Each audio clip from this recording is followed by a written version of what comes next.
Magandang umaga sa inyong lahat.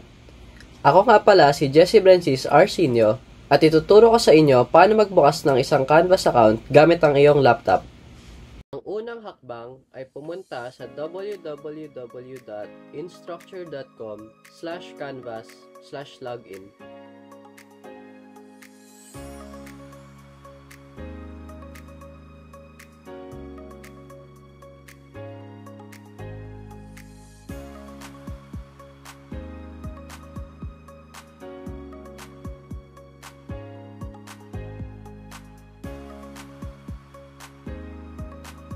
Ang pangalawang hakbang ay pindutin ang Students and Educators.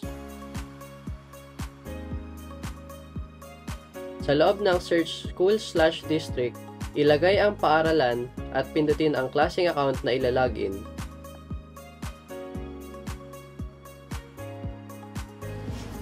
Pumili ng isa sa tatlong opsyon na Staff, Teacher, o Student at ikaw ay mariredirect sa Canvas website ng iyong paaralan. Ang panglimang hakbang ay ilagin gamit ang ibinigay na account ng paaralan o Google account na ibinigay ng paaralan nyo. Upang makapag-login, ilagay lamang ang email na ibinigay ng iyong paaralan at ang password sa Email tab at sa Password tab at pindutin ang login upang makapag-login ng iyong school account.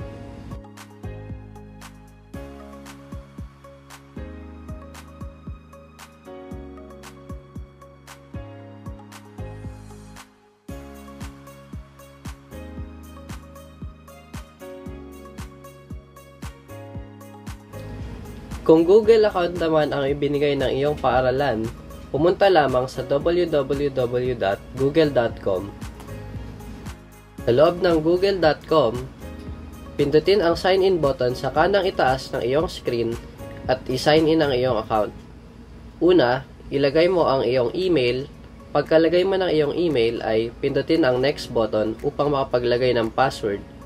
Pagkatapos maglagay ng iyong password, pindutin ang next upang makapag-login.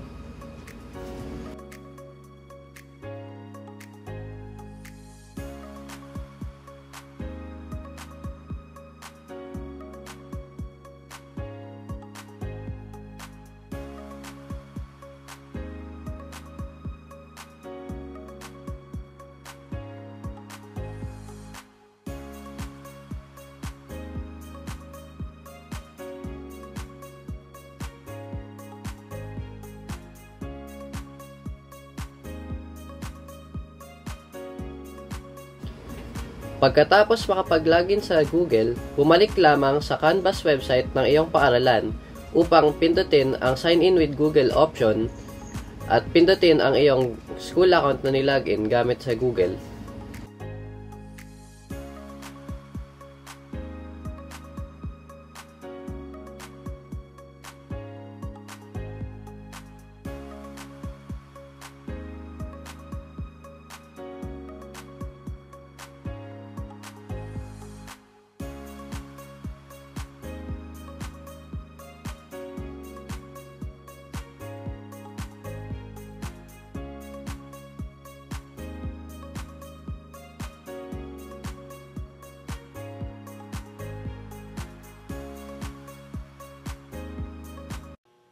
Muli, kami ang unang pangkat at ito ang aming pinal na proyekto sa paglikha ng tekstong prosedural sa paraan ng pagsasalita sa kung paano magbukas ng Canvas account gamit ang cellphone at laptop.